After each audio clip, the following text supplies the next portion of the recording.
এই যে মায়েরা বসে আছে এদিকে এবং এদিকে,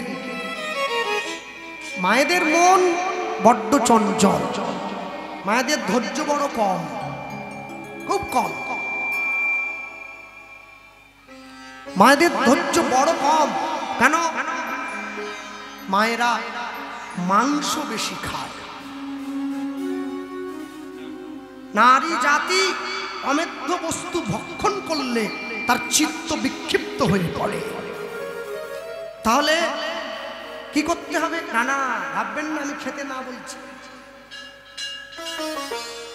আমার ঠেকা পড়েছে বলে আমি খাইনি, তা আপনাদের ঠেকা পড়েনি, পড়েছে না? হ্যাঁ, যার সুগার আছে সে মিষ্টি খায়, লোভে পড়ে চিনি কম যেটা একটু খায় আর কি।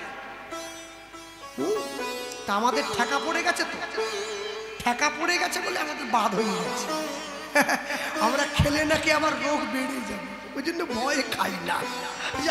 হ্যাঁ, আমাদের উল্টো। আমি নিজে একাদশী করি না, একাদশীর দিন আমার খিদে বেশি পাই, জানেন? ওই দিন যে কোথায় থাকে খিদে, এমনি দিনে 3 বার করে খেতে পারি, একাদশীর দিন মানে 5 বার খেলে ভালো হতো, 2 বার বেশি। কিন্তু আসরে গিয়ে লোককে বলি আপনারা একাদশী করবেন, কিন্তু কেউ ছাড়বেন না। আমি 5 বার খেয়েছি, ভাত, মুড়ি, ডাল, সবজি। আমি সবাইকে বলছি আপনারা একাদশী করবেন, আমি নিজেই খেয়ে বেড়াচ্ছি। লাভ কিছু হবে না, কোনো লাভ নেই। হ্যাঁ, নিয়ম সেবা গত মাসের শেষ একাদশীটা আমাদের লালবাথানিতে কীর্তন হয়েছে, আমি ছিলাম ওখানে। তো প্রথম দিন পালন হয় নাই, দ্বিতীয় দিন পালন করলাম আমার গুরু ঘর অনুযায়ী। তা আমাকে কমিটির দাদা ভাই বলছে, তাহলে দাদা কি খাবেন? বলে আমার সব নিয়ে আসুন। আপনি একাদশী? হ্যাঁ করবো, তো করবো না আপনি কে হলেন? শশা 1 কিলো নিয়ে আসবেন, আপেল 2 কিলো আনবেন, 500 রাঙালু আনবেন, 500 শাকালু আনবেন, মিষ্টি আম যদি পান নিয়ে আসবেন, ছানা 500, কাজু বাদাম 300, ব্যাস, আর দুধ 1 কিলো। আমাকে বলছে কৃষ্ণবাবু ভাত খেলে ভালো হতো না, মানে বাজেটটা বড্ড বেশি হয়ে যাচ্ছে। একাদশীর দিন যদি এত বড় জিভ বার করেন, 1 কিলো দুধ খাবেন বলছে, 500 ছানা, তাহলে ভাতই খান, ডাল, পোস্ত, বড়া, আলু সিদ্ধ দিয়ে ভাত খান। হ্যাঁ, না রে ভাই, থাকতে পারি না, খুব কষ্ট। জীবন এত সহজ নয়। আমি ভগবানের সঙ্গে চুক্তি করে আসিনি যে আমি কষ্ট নেব না, শুধু সুখ নেব। গাছ লাগাতে হবে, যত্ন করতে হবে, তবে ফল ফলবে। আবার সেখানেও জ্বালা আছে, মাটি যদি খারাপ হয়ে যায় গাছের ফল সব টক হয়ে পড়বে। চাষ করাটাও ব্যাপার তো। জীবনে চাইলে ডাক্তার হতে পারে মানুষ, চাইলে মাস্টার হতে পারে, চাইলে উকিল ব্যারিস্টার হতে পারে, চাইলে চোরও হতে পারে, চাইলেও কেউ ভক্ত হতে পারবে না, চাইলেই মানুষ সাধু হতে পারবে না। তাই যদি হতো তাহলে জগতে তো চোর কমে যেত, সাধু বেড়ে যেত। জগতে সাধু কমে গেছে, চোর বেড়ে গেছে। এখানেই বোঝা যায় কোনটা শক্ত কোনটা নরম।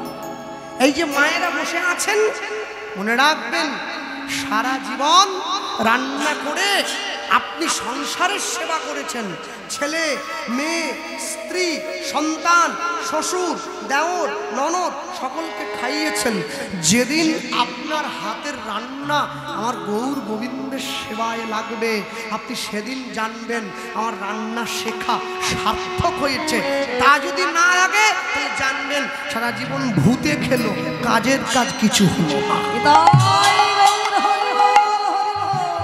কেননা ভগবানের জন্য সেবাদ্রব্য প্রস্তুত করা এ সবার ভাগ্যে হয় না, এটা অনেক ভাগ্যের দরকার হয়। হ্যাঁ, লোকে ডাক দিয়ে বলে, আপনারা যে বলেন, আপনি ইউটিউবে একটা ক্যাসেটে বলেছেন সকালবেলা ঘুম থেকে উঠে আগে ভগবানকে প্রণাম করবে, তারপরে বাবা মাকে প্রণাম করবে। আমি বললাম হ্যাঁ বলেছি। বাবা মাকে প্রণাম করলে ভগবানকে প্রণামের দরকার নেই। একবার ওইখানে পিতামাতা ভগবান। আমি বললাম তোমার বিয়ে হয়েছে? বলে না না। কবে হবে? এই ঠিক হয়ে গেছে 8 মাস পর। মানে আমি যদি সামনের বছর এই বছরে আসি তুমি একটু দেখা করবো। সামনের বছর আবার গেছি, ও দেখা করেছে। বললাম কি রে বাবা মাকে প্রণাম করছিস তো? বলে বাবা মার কথা বলতে পারবো না। কেন? বলে আমি তো বৌমার বাবার বাড়িতে থাকি। বৌমার বাবাটাও বাবা, নিজের বাবাটাও বাবা। আগে কাকে প্রণাম করবেন? নিজের বাবা। যে বাবা আমাকে জন্ম দিয়েছে সেও আমার বাবা, আর যে বাবা আমার বাবার বাবার বাবাকে জন্ম দিয়েছেন তিনিও জগৎ পিতা। আগে ঘুম থেকে উঠে জগৎ পিতাকে প্রণাম করতে হবে, তারপরে নিজের পিতাকে প্রণাম করতে হবে, তবে ঈশ্বর খুশি হয়, নহলে কোনোদিন খুশি হয় না। বৃন্দাবনের মাটিতে প্রবেশ করে আমরা কি দেখলাম? আজকে লক্ষ্য করছি ভগবান শ্রীকৃষ্ণের বৃন্দাবন লীলা বা ব্রজ লীলা। বৃন্দাবন ভগবান শ্রীকৃষ্ণের সঙ্গে বৃন্দাবনের সম্পর্কটা অনেক গভীর। কেন? একোদশমাং ব্রজে তস্মাং ত্রয়োদশমাং মথুরাপুরী। ভগবান শ্রী গোবিন্দে বৃন্দাবন লীলা 11 বছর বয়স পর্যন্ত হয়েছে। যখন ভগবানের বৃন্দাবন লীলার বয়স 11 বছর, তখন আমার রাধারানীর বয়স কত? 7 বছর 3 মাস। তাহলে বলুন, একটা 11 বছরের ছেলে আর 7 বছরের মেয়ে, তারা এই জড়জাগতিক ভালোবাসার কি বোঝে? এগুলো হ্যাঁ, কমিটির ছেলেরা ভিক্ষা পাত্র নিয়ে আপনাদের সামনে যাচ্ছে, আপনারা যেমন ভাবে পারবেন ওদের ভিক্ষার ঝুলিতে দান করবেন, কেননা ভক্ত সেবা হবে। আগামীকাল সকল ভক্তদের প্রসাদের ব্যবস্থা রয়েছে।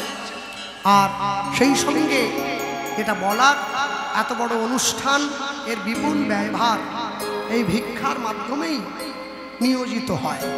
কেননা আমি চাঁদা বললাম না, কারণ চাঁদা তো কালী পুজোর সময় হয়, একেবারে কলার ধরে 2 থাপ্পড় দিয়ে একবারে বের করে নেয়। তো সেটা তো করবে না, যে হাত পাতে। মানুষকে জীবনে 2 বার ভিক্ষা করতে হয়, একবার মেয়ের বিয়ের সময়, আরেকবার বাবা মা মারা গেলে শ্রাদ্ধের সময়, আরেকবার ভিক্ষা হয় কখন? হরিনামের সময়।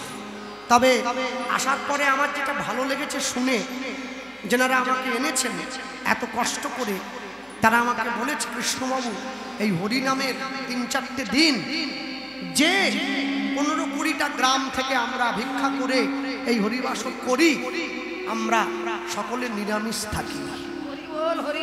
এইটা কিন্তু বড় আনন্দের।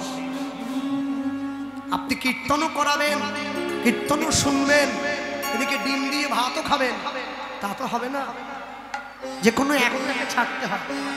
একটু বাচ্চাটাকে থামাও, কাঁধে বাচ্চা থামিয়ে দাও, থামো থামো থামো, চুপ করো চুপ করো চুপ করো। এই যারা বেলুন নিয়ে খেলছে একটু এদেরকে সাইড করে দাও, সরিয়ে দাও। হ্যাঁ, ভগবানকে পাওয়া, ভগবানকে ভালোবাসা এত সহজ নয়।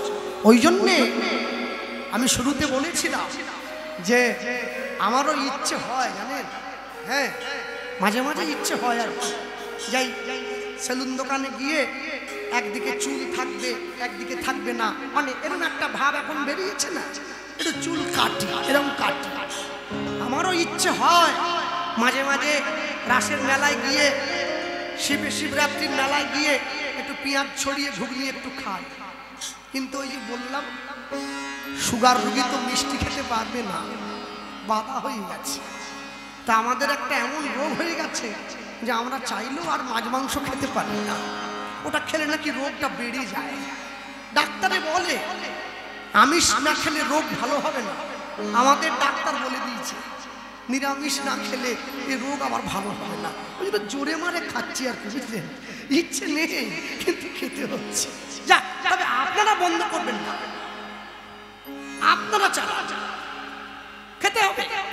হরিনামের ৩-৪ দিন বন্ধ করেছেন, ঠিক আছে, সারা বছর খাবেন। আমার তো সারা বছরের ঠেকা, ওই জন্য আমাকে খেতে হয় না।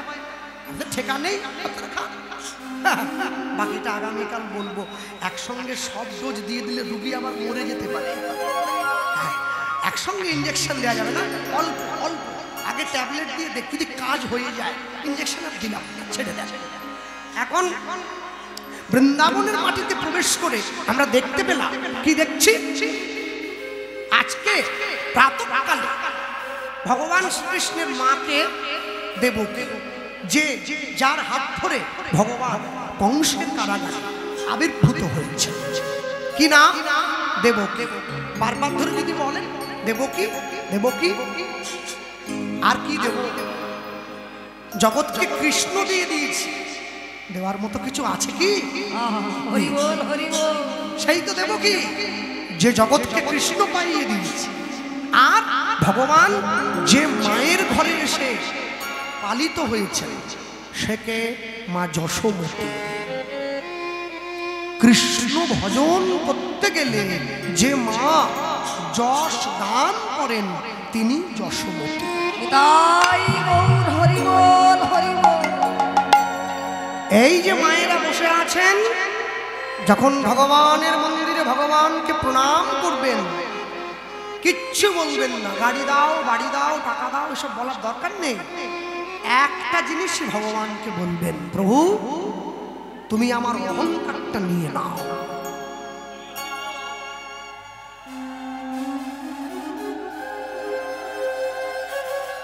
যদি এইটা বলতে পারেন, তাহলে দেখবেন ভগবান সব দিয়ে দিয়েছে, আলাদা করে চাইতে হয় না কিছু। অহংকার শূন্য হতে হয়। অবশ্য আপনাদেরকে বলে কি হবে, আমার নিজেরই তো পা থেকে মাথা পর্যন্ত ভরে আছে। আপনাদের সাদা তিলক, আমারটা কালো। সাদা তিলকে ভজন হয় না, যত তিলক গাঢ় হবে ভজন তত বেশি হবে। ওরে ভজনী ওরে। আপনারা তবু নিয়ম সেবায় তেল তেল মাখেননি হয়তো, আমি তো নকি কাটি, ও ব্যাপারটাই আলাদা। আমার সঙ্গে আপনারা পারবেন না। এই যে বলছি, একে ভজনীয় অহংকার বলা হয়। এই যত বলবো তত নিচের দিকে নামতে থাকবে। ইচ্ছে করে না বলতে, কিন্তু বেরিয়ে আসে। কি করব, কাজলের ঘরে থাকবো, গায়ে কালি লাগবে না, তা কি হয় নাকি? এমনি লেগে যায়। হ্যাঁ, যাইবে দক্ষিণে বলিবে পশ্চিমে, দাঁড়াইয়ে পূরব মুখে, গোপনের প্রেম গোপনে রাখিবে, থাকিবে পরম সুখে। এ কথা দ্বিজ চণ্ডীদাস ঠাকুরের শ্রীমুখে। সেই মাকে আমরা দেখছি।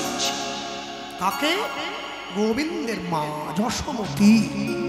যশোমতীকে আমরা দেখছি সকালবেলায় উঠে আমার প্রভুর জন্য আজকে নবনির্ভাণ্ডটা নিয়ে একবারে ননি মন্থন করতে বসে পড়েছে।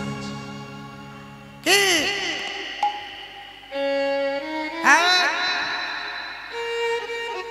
50 গ্রাম নকুল দানা কিনে এনে ঠাকুরকে কদিন ধরে দাও? 15 দিন। ডেলি 2টো করে দিচ্ছে। ঠোঙা পচে গেছে, নকুল দানা শেষ হয়। ডেলি হাত ঢুকাচ্ছে, ঠোঙা ছিঁড়ে গেছে, নকুল দানা পুরোয়নি, 2টো করে দিচ্ছে। তো এই তো থালা নকুল দানা, নকল, সব নকল।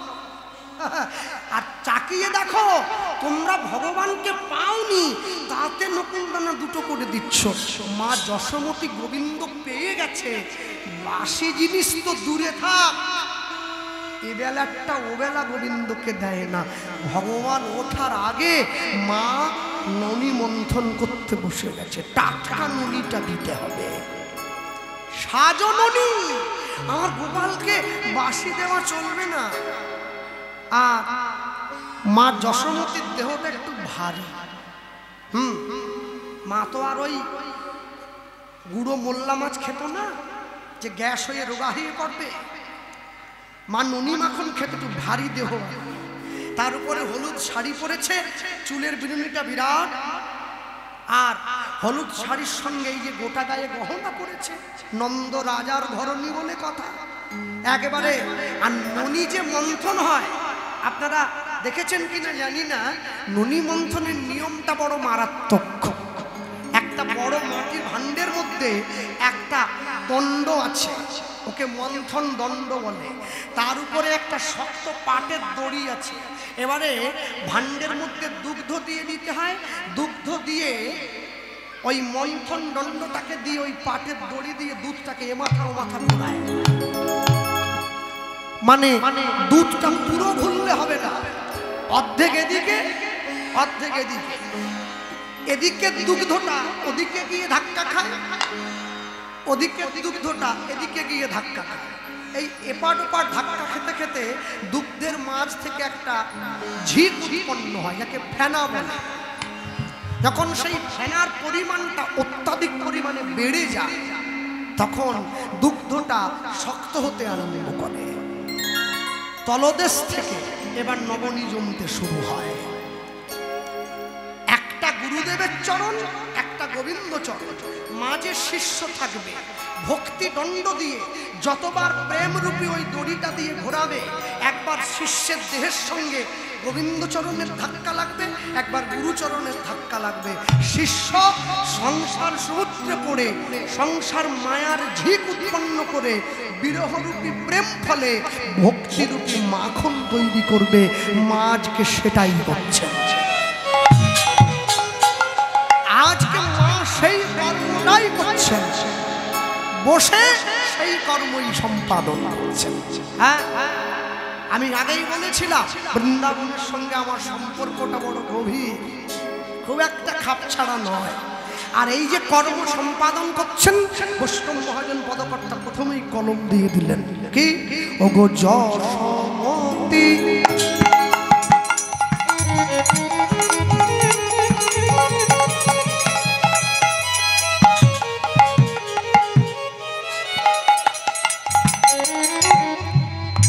যশোমতী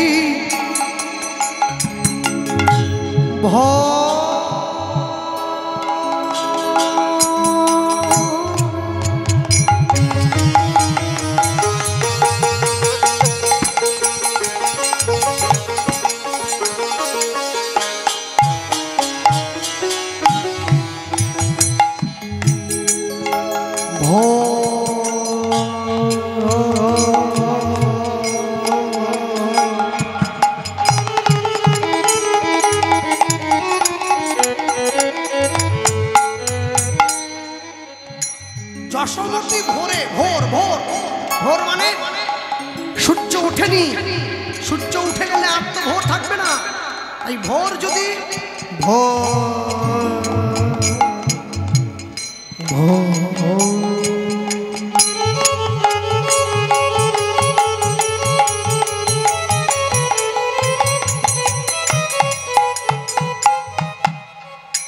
ভারতীয় সনাতন ধর্ম এত সুন্দরভাবে গাথা। দেখুন প্রত্যেকটা সময়ে আলাদা আলাদা গানের ঢং, রাগ রাগিনী পর্যন্ত দেওয়া আছে। যে রাগগুলো ভোরে গাওয়া হয় একটু অলস মতো লাগে না, গলাটা একটু বসে বসে থাকে, গানটাও অলস, মানুষের চোখটাও অলস।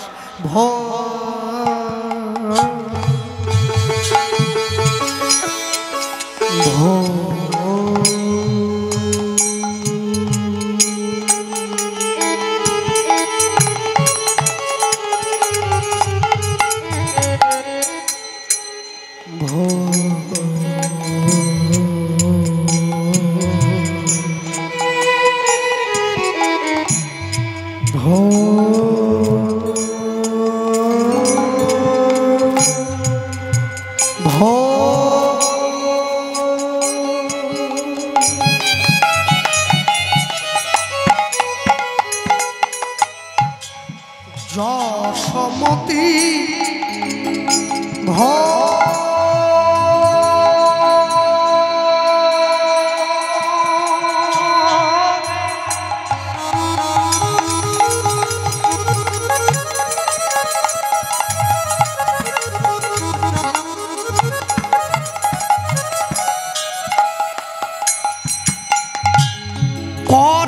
অধি ভাজন মন্থন করে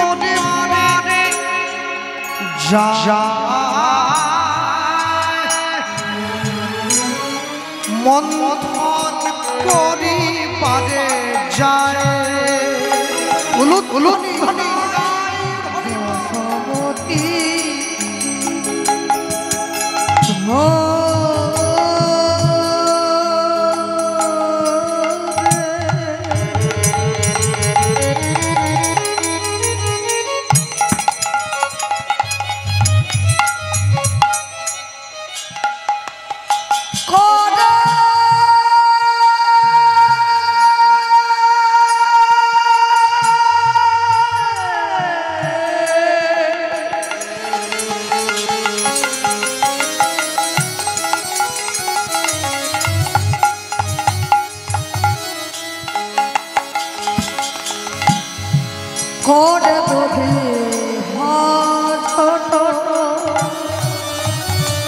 এবার মন্থন করিবারে যায়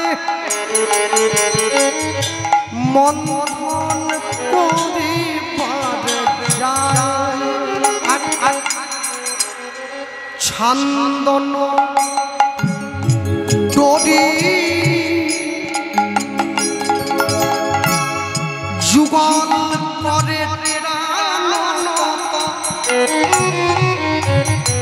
ঘর ঘর রব উঠে তাই হরি হরি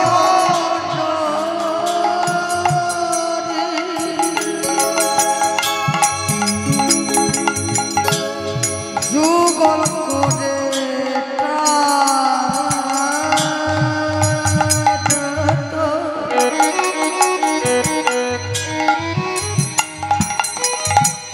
ঘর ঘর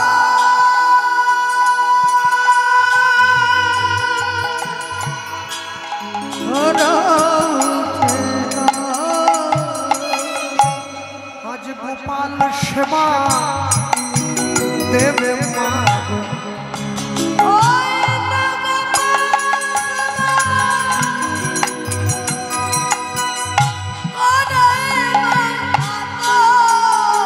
ওই না গোপাল সেবা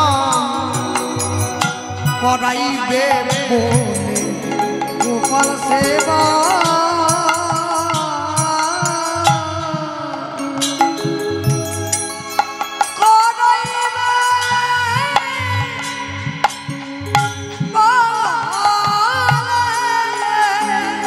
কত যত করে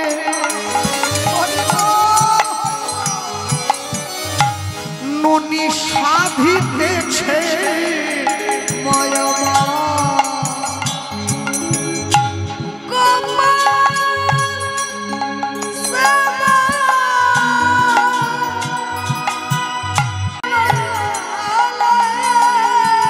কত যত করে ননি সাধিতেছে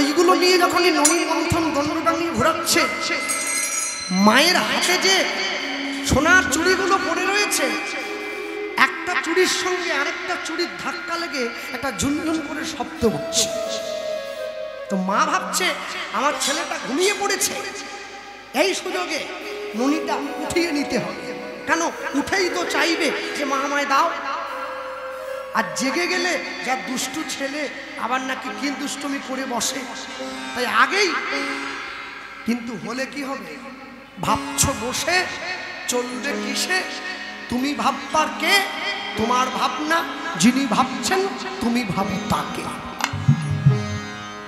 যারা বসে আছেন যারা দাঁড়িয়ে রয়েছে আপনারা প্রত্যেকেই ভগবানকে ভালোবাসেন কেননা ভগবানকে ভালো না বাসলে কেউ ভগবানের নাম শুনতে ছুটে আসবে না।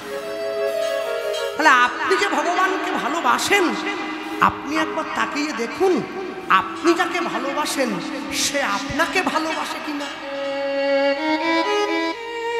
আহা, আমি বাসলে তো হবে না, সেও তো আমাকে ভালোবাসতে হবে। সে যদি আমাকে ভালো নাই বাসে, তাহলে কি শুধু এক পক্ষই সারা জীবন চিৎকার করবে নাকি, প্রভু ভালোবাসি ভালোবাসি ভালোবাসি? হ্যাঁ, লোকে যে বলে না, কৃষ্ণ আমায় কৃপা করো, কৃষ্ণ আমায় দয়া করো। কৃষ্ণ কৃপা হয়ে গেলে এই মোথা বাড়িতে 10 বিঘে জমি আর 4টে পাকা বাড়ি, আর মোথাবাড়ি বাজারের উপরে পাঞ্জাব ব্যাংকে 2 কোটি টাকা, কিছুই থাকবে না সব। কৃষ্ণ কাকে কৃপা করেছে? জয়রূপ, সনাতন, ভট্ট রঘুনাথ, শ্রীজীব গোপাল ভট্ট, দাস রঘুনাথ, তাদের কৃষ্ণ কৃপা হয়েছে। কৃষ্ণ কৃপা হয়ে গেলে আপনি সংসারে থাকবেন না, বেরিয়ে চলে যাবেন। হ্যাঁ, কৃপা হয়নি বলে পড়ে আছেন, কৃপা হয়ে গেলে আর থাকবেন না।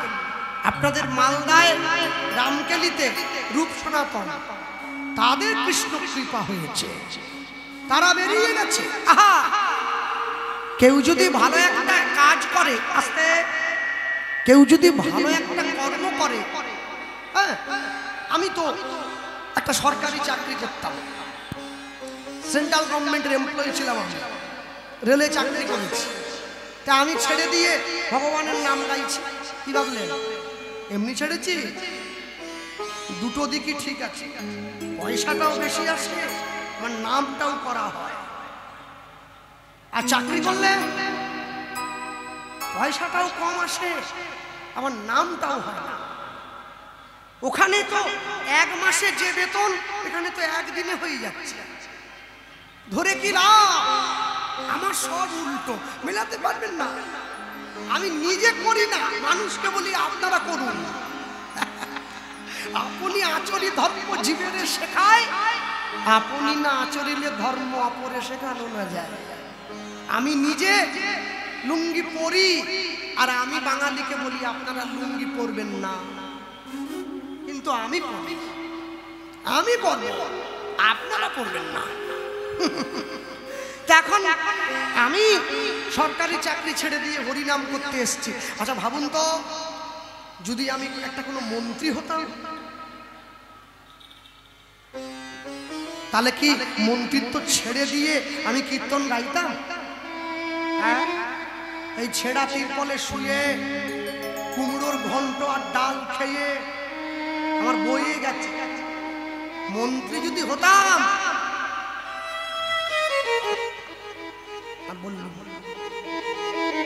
রূপ সনাতন মন্ত্রিত্ব ছেড়ে দিয়েছে, দবির খাস সাকর মল্লিক মন্ত্রিত্ব ছেড়ে দিয়ে কৃষ্ণ ভজনের পথে চলে গেছে। একে কৃষ্ণ কৃপা বলা হয়। রূপ সনাতনের বদন কৃষ্ণ নাম ছাড়তেই চায় না, আর আমার বদন কৃষ্ণ নাম বলতেই চায় না। তফাৎ এটা।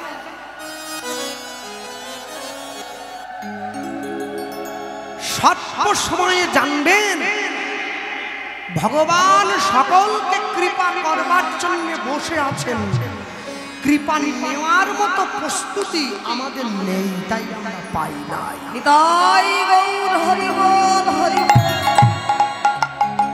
আজকে ভগবান মনে সিদ্ধান্ত নিয়েছেন, আমি মাকে একটু ছলনা করি। তাই মা যখনই ওই মন্থন দণ্ডটা নিয়ে দোলা দিচ্ছেন, হ্যাঁ, মায়ের ওই চুরির শব্দে ভগবান ঘুম থেকে উঠে বসলেন। উঠে পড়ে দাদা বলরামকে ডাকছে, দাদা, ও দাদা ওঠো, মা কত ভালো মণি বানিয়েছে, সুগন্ধ উঠেছে, চলো আমরা যাই। আর দেরি কেন? দাদাকে নিয়ে উঠে এবার মা যে ননি করছিল ওইখানে আসছে, আস্তে আস্তে করে। আশ্চর্য কি, আজকে ভগবান সঙ্গে সঙ্গে ঘুম থেকে উঠে একটা চরণে নুপুর পড়েছে, আরেকটা চরণে পড়তে ভুলে গেছে। কেন? মায়ের কাছে যাচ্ছে, ভুলে গেছে। বলরাম সঙ্গে নিয়া নবনীর লাগিয়া উলুধ্বনি, বলরাম সঙ্গে নিয়া নবনীর লাগিয়া, বলরাম সঙ্গে নিয়া নবনীর লাগিয়া চলে যা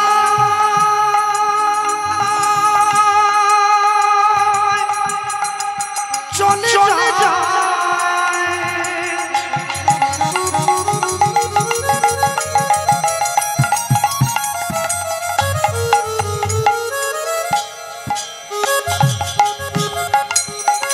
চলে যা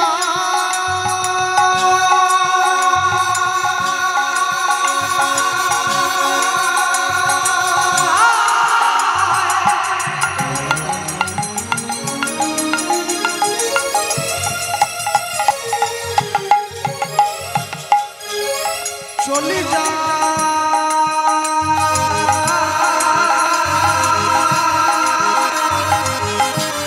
চলে যা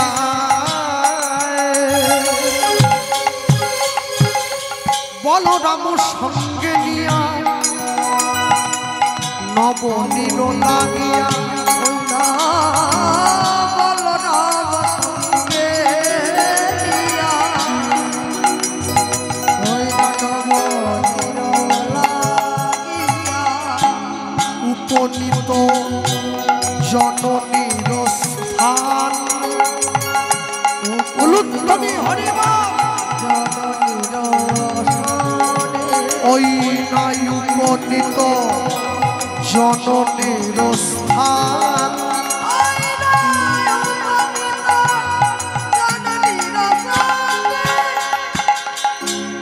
হেরিয়ায় আনন্দিত যশোমতির চিত,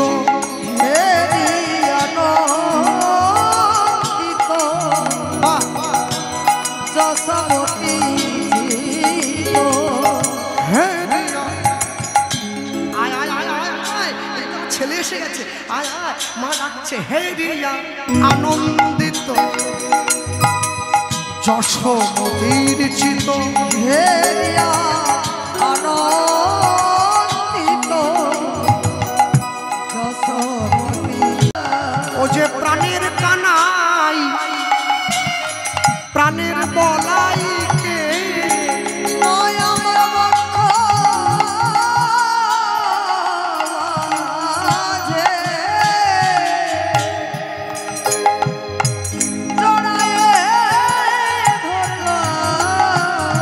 বলি ননি দেব, ননি দেব বলে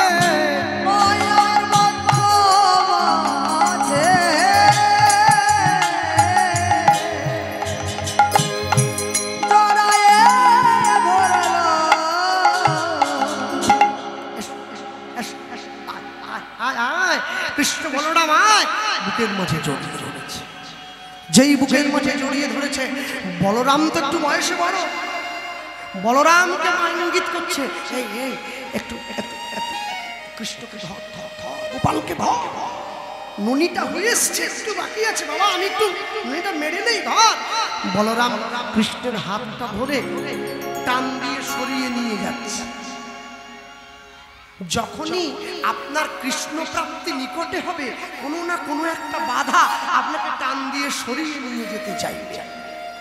আজকে বলরাম সরিয়ে নিয়ে যাচ্ছে, এদিকে যেটা হয় আর কি, দুটো ভাই থাকলে মা যদি কোনো কাজ করে বড় ভাইকে দায়িত্ব দেয়, একটু ভাইটাকে দেখতো। দাদা বলরাম কৃষ্ণকে সরিয়ে নিয়ে যাচ্ছে, কৃষ্ণ কি করছে? এক হাতটা দাদা বলাই ধরে আছে, আরেক হাত দিয়ে মায়ের হাতটা বারবার চেপে ধরছে, মানে এইরকম অবস্থা। মা যে টানছে এরকম, মায়ের হাতটা ছোট ছোট হাত হচ্ছে, যখনই ধরছে মা কি করছে?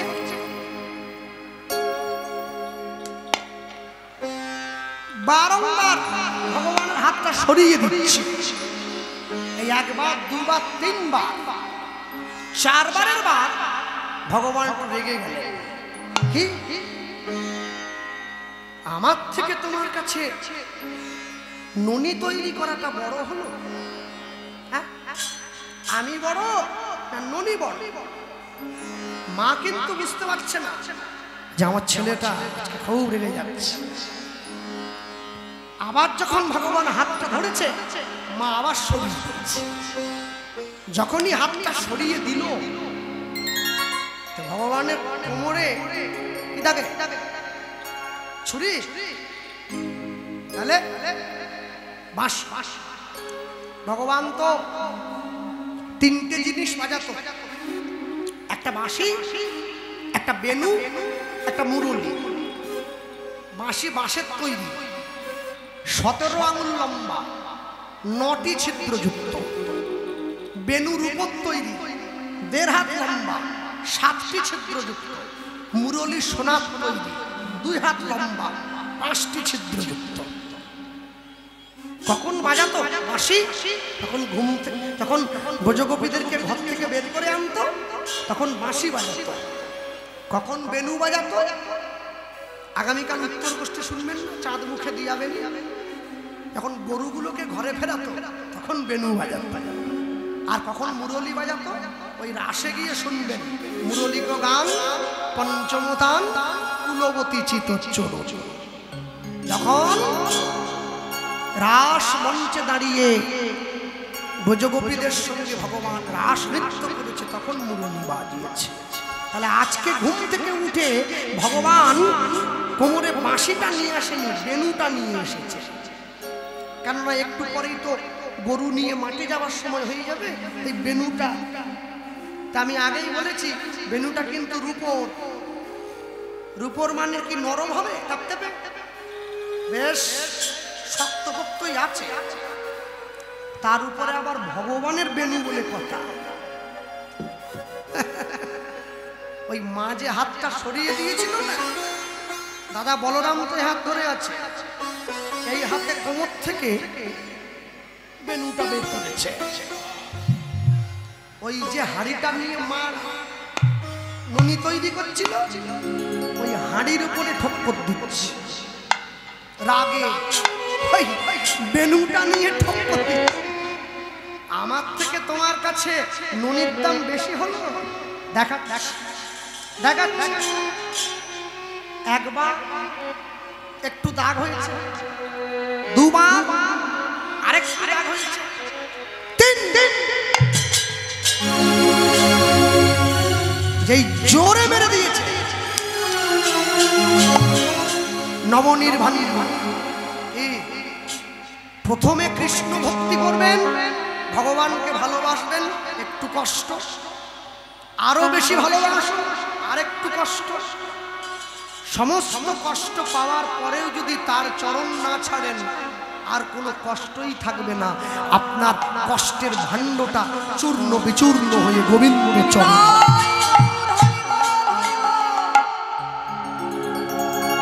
ভেঙে দিয়েছে 3 বার।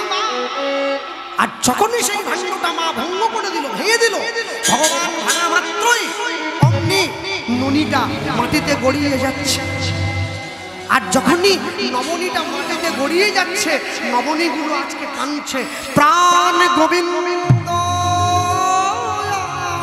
প্রাণ গোবিন্দ,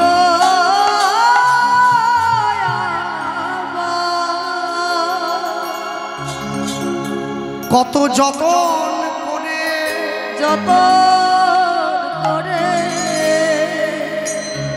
আমরা চেয়েছিলাম তোমার সেবায় লাগব, তোমার সেবা,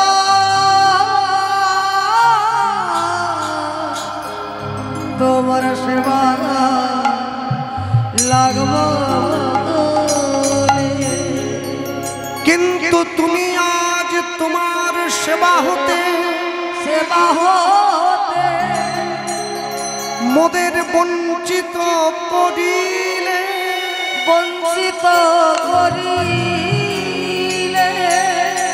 তুমি আজ মোদের দূরে সরাইয়া দিলে, সরাইয়া দিলে অন্তত বদনে নানা। ননি তো বদনে নেই, ননি মুখে নেই, খাওয়ার জিনিস তো। আজকে নবনীগুলো বলছে তুমি যদি মোদের বদনে নাও নিতে পারো, না নিতে পারো